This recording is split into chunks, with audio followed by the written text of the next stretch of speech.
If you want to learn how to tap into your intuition to become the leader that you always wanted to be, then this episode is for you. Assalamu alaikum and welcome to another episode of Shared Diversity. If you are new, salam, thank you so much for tuning in. And if you have been here before, thank you so much for coming back. Today I talk with Judi Glova. She's an intuitive leadership coach, and she talked about how to step into your full self and take ownership of yourself and your personality, the things that you're good at, to become intuitive, mindful, and the leader that you always wanted to be. She also talked about the importance of mindfulness and spirituality and how to really become your full self, build your personal brand, and she gave practical tips on rituals to become emotionally, socially, spiritually, mentally, and physically in tune with yourself. She gave so many practical tips. So if you enjoy what we talk about, leave down in the comments what are the things that really stood out for you, put a timestamp on, and share with us what you learned from our conversation. And don't forget to subscribe to our YouTube channel and click on the notification button to never miss the newest and freshest content. I had so much fun speaking to Judi. I hope you loved this conversation as much as I did. Let's get into it.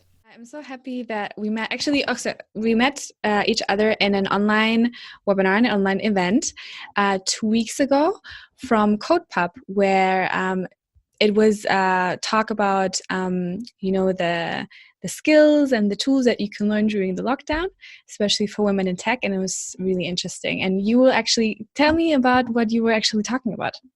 Yeah, so I was presenting about your personal brand and thinking about that because when, in this era of change and uncertainty, the one thing that we can control is our brand. And it's so important, women in business, men in business, whoever you are, you have to be conscious and intentional because every day, believe it or not, is like a job interview because people are remembering your behaviors. So what some of the key messages that I was talking about was like, number one, you have to know, like, what are the 3 things that you deliver that you want to be known for, and then be conscious to develop them.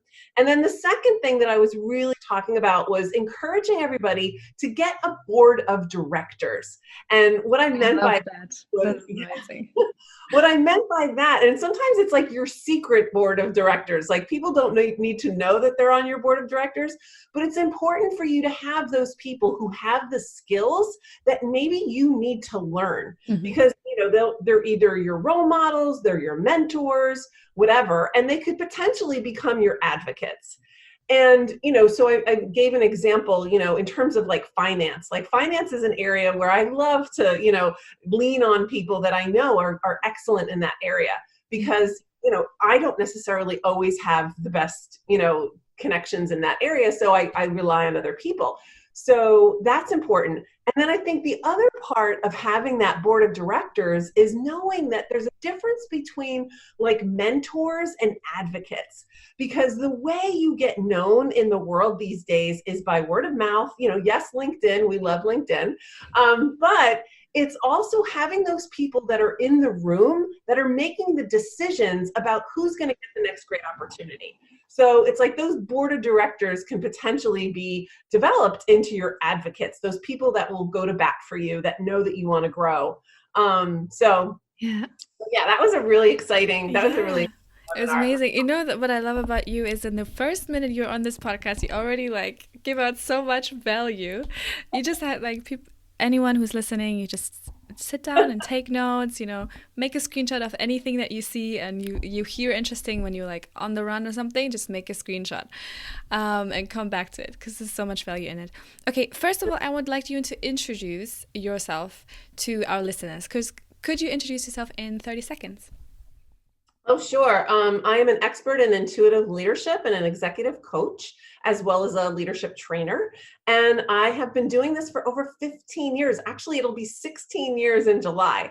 So yeah, and I help people really tap into their leadership from the inside out. Because that's really what intuitive leadership is. It's not about doing leadership, because people that do leadership, I generally hear them say that they have like that imposter syndrome, that they don't feel like they really own it. But being able to be an intuitive leader, you're tapping into trusting yourself, being able to have the clarity to really focus, to own your leadership, own the amazing skills that you have, as well as be resilient. Because as we know, the road to success is never a straight line. It's like, it goes like this.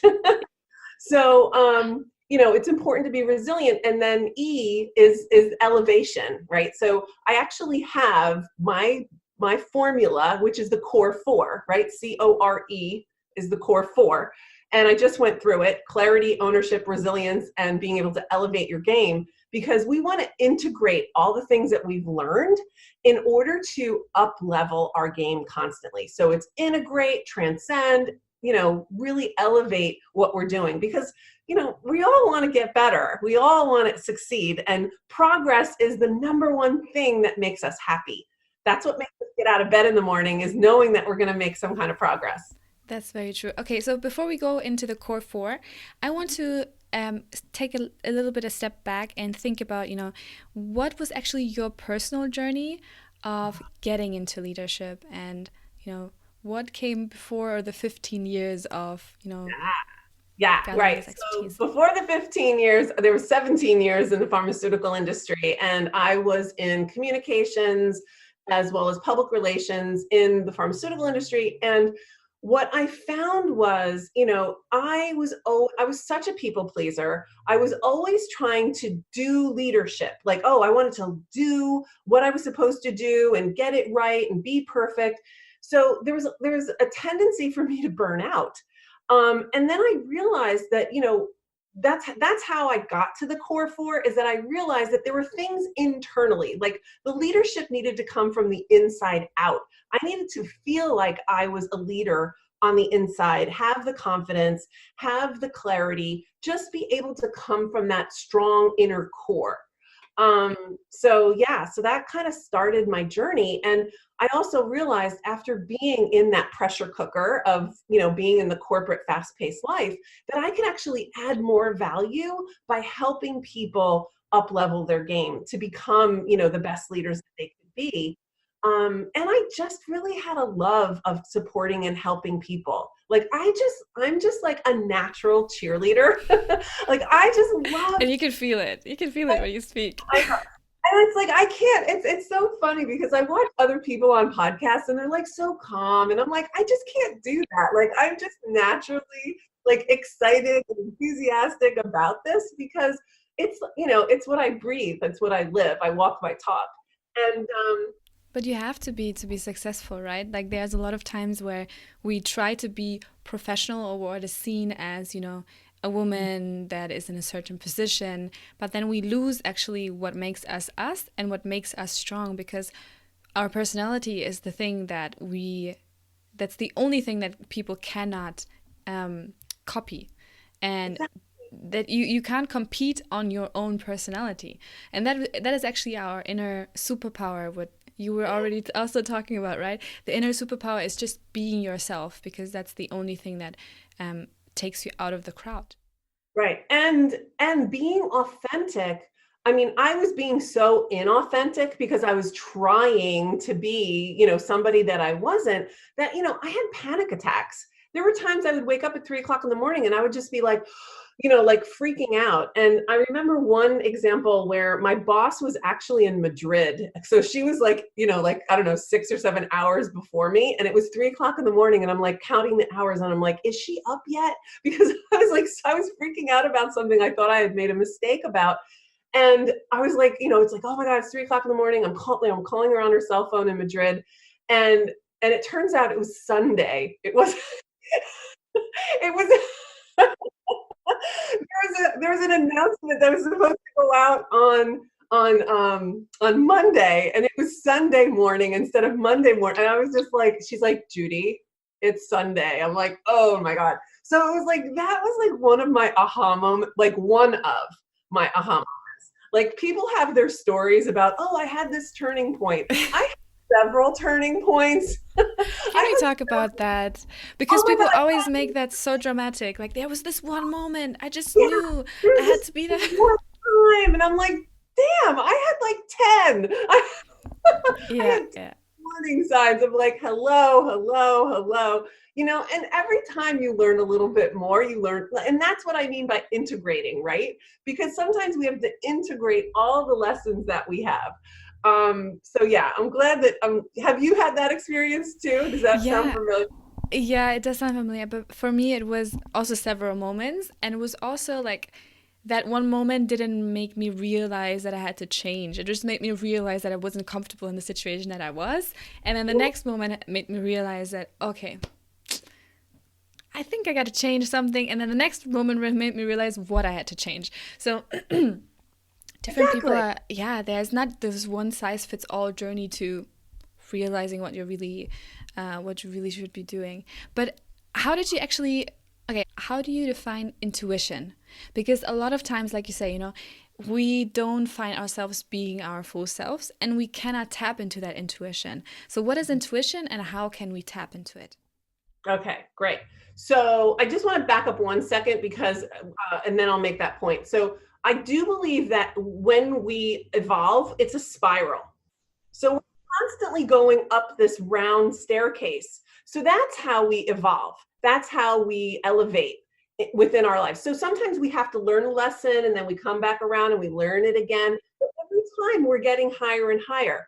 So when it comes to our intuitive knowing, right? So there's two voices in our heads. One is the critical voice. If the voice is telling you good, bad, right, wrong, that kind of talk, anything that judges you, good, bad, right, wrong, that voice is always your ego. Always. Always, always, always.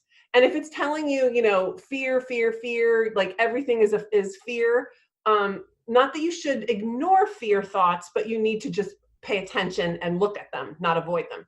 So that's the one voice in your head. Your intuition is a very, very still, quiet voice. So you actually have to build your inner strength in order to hear it. So a lot of people, whether or not you like to meditate, or some people find running as their meditation. Some people find, being on an elliptical machine, like whatever it is that gets you in that zone where your mind empties out and you're able to get calm and present, because intuition only comes in when you're in the present moment, not when you're in the past and saying, oh, this is, why did I do that, oh, that was stupid. And it's not in the future thinking about what could be, or you're not being anxious about what's going to happen.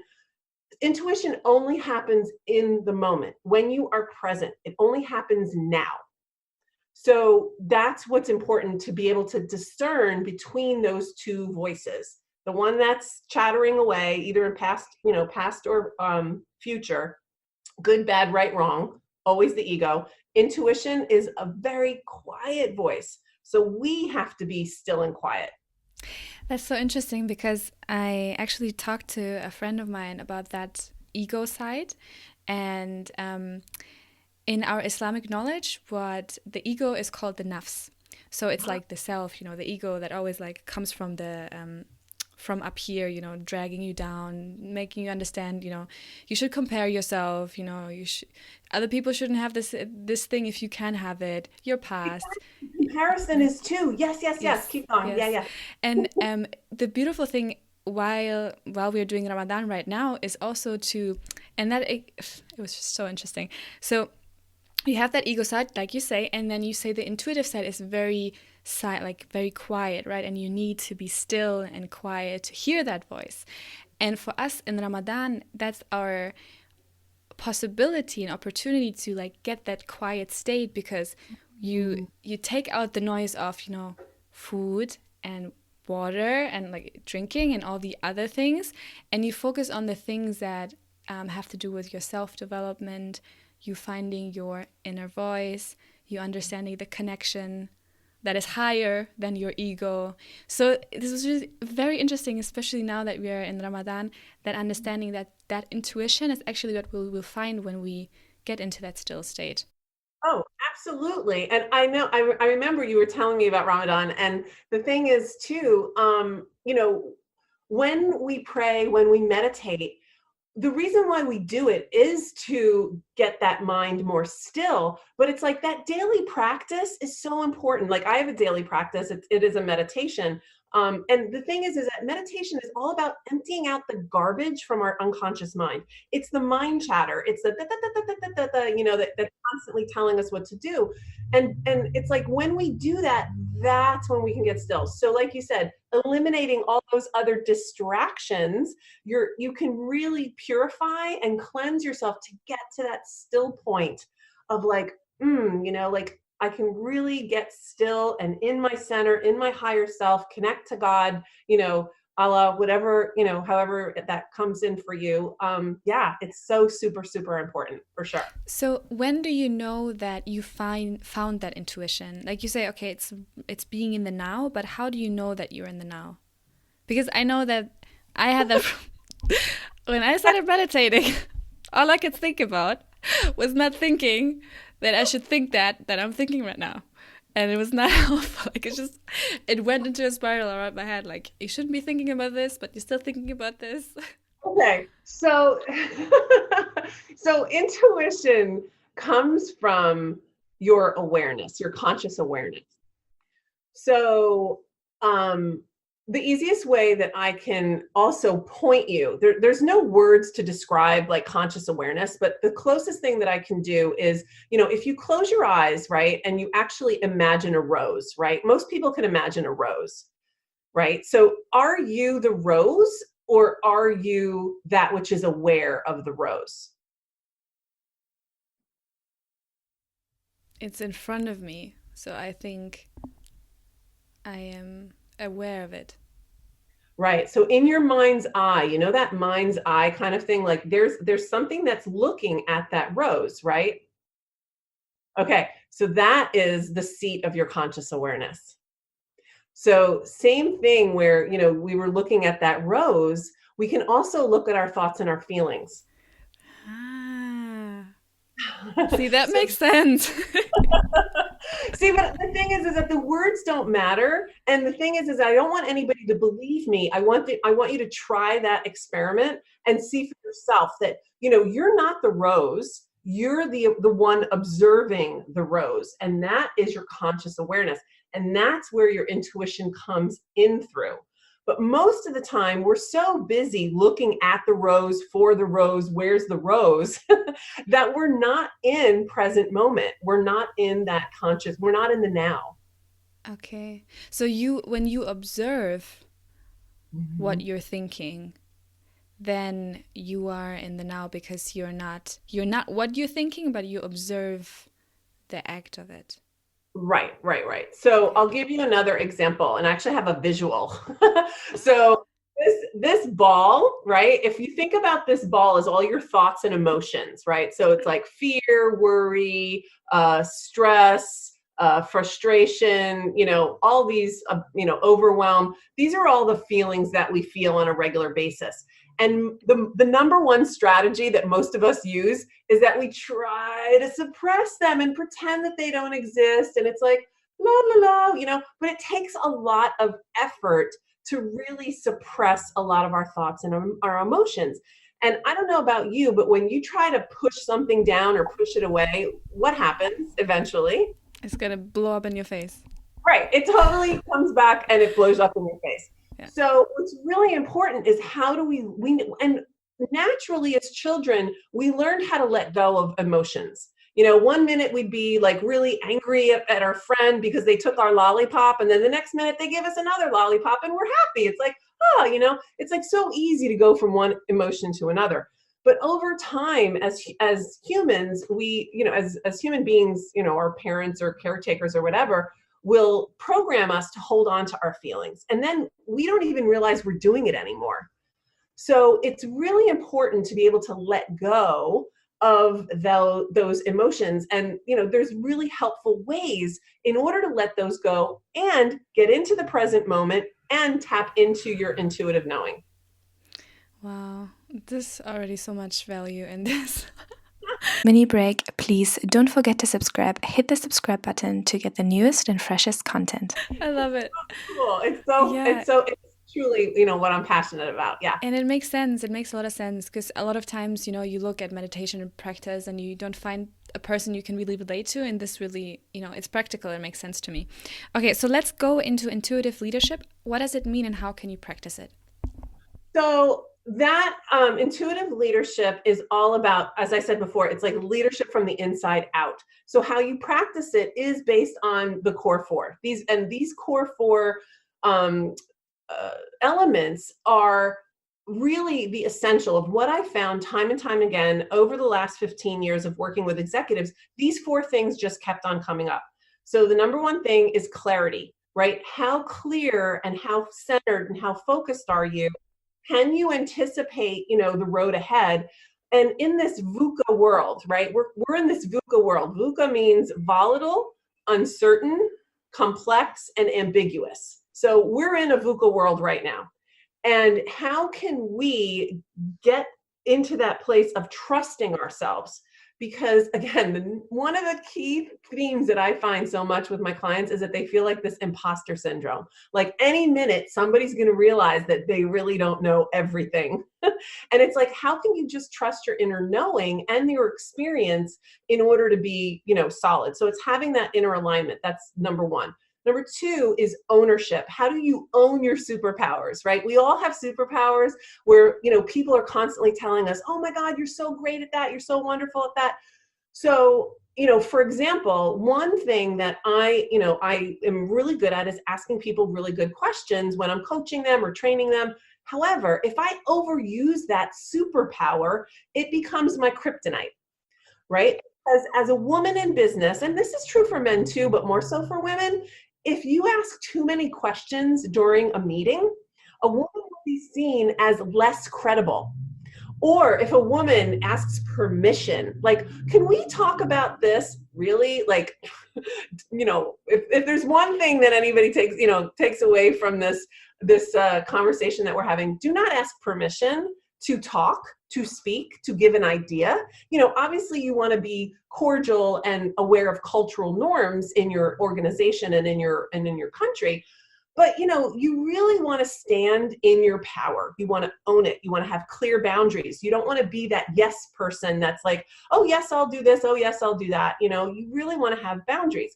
So that's the O in ownership. It's like, how do you own your power?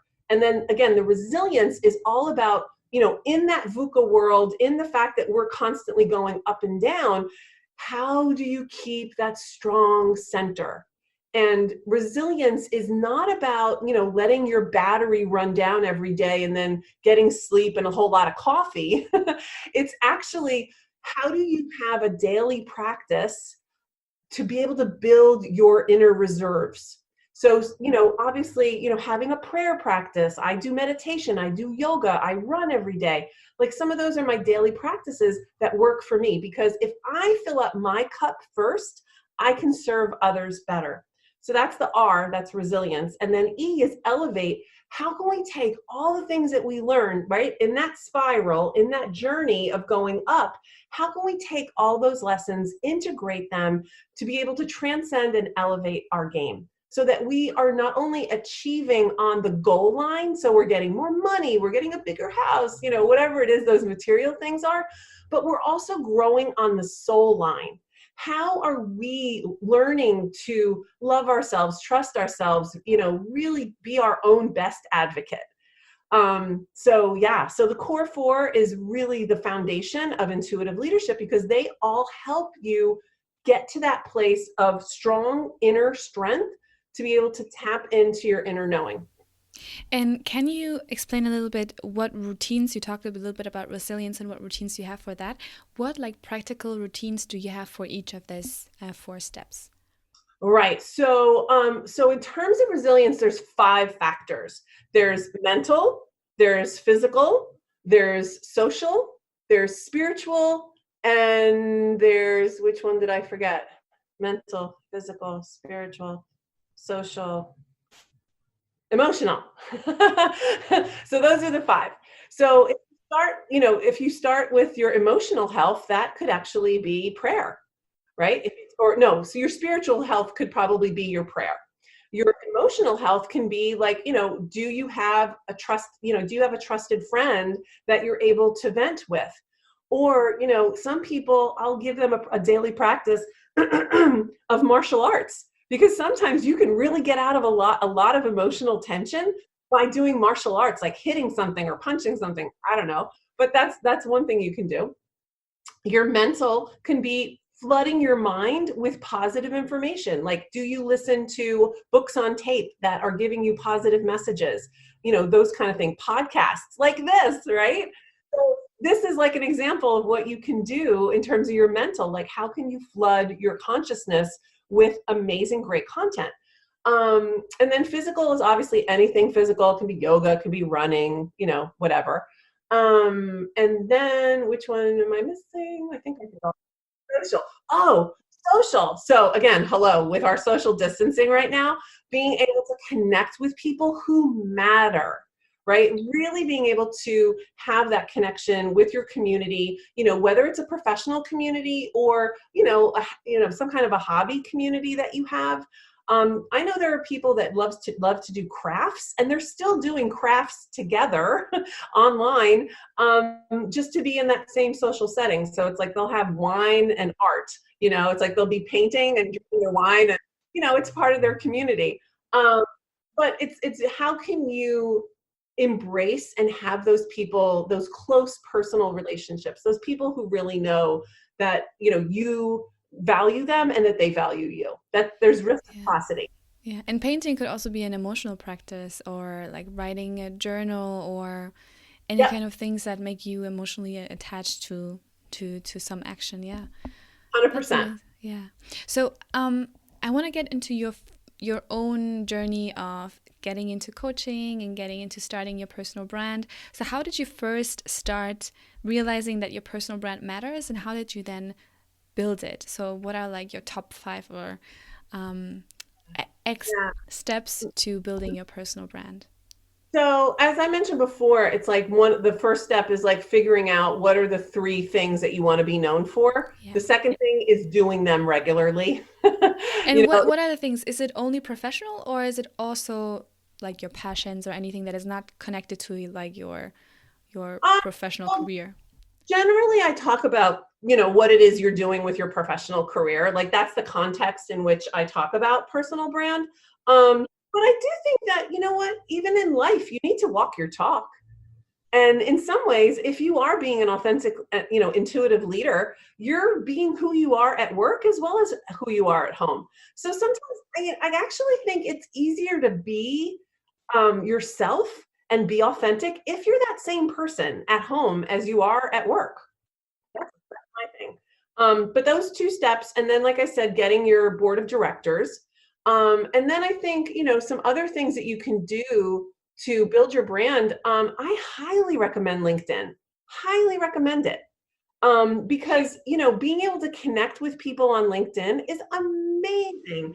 And it also shows that you are interested and committed to your personal development and your connections, because connections are currency. And they're currency in the sense of new opportunities, of making more money, getting a better job, meeting the best clients, whatever it is.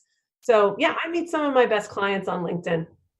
And how do you practically meet them? So we, for example, we met through this online event, and actually LinkedIn got me in contact with a former classmate from high school who asked me to be part of the event. So I'm also highly recommending LinkedIn, especially also because it's a place where first of all, you don't have all this drama that goes on other social media channels where people look and follow you for your looks, or slide in your DMs, and like you don't have that drama on LinkedIn. And second, also LinkedIn is still, there's a lot of people on there, but it's not, content is not saturated yet. So there's a lot of hunger for content that you can put out and people can see it.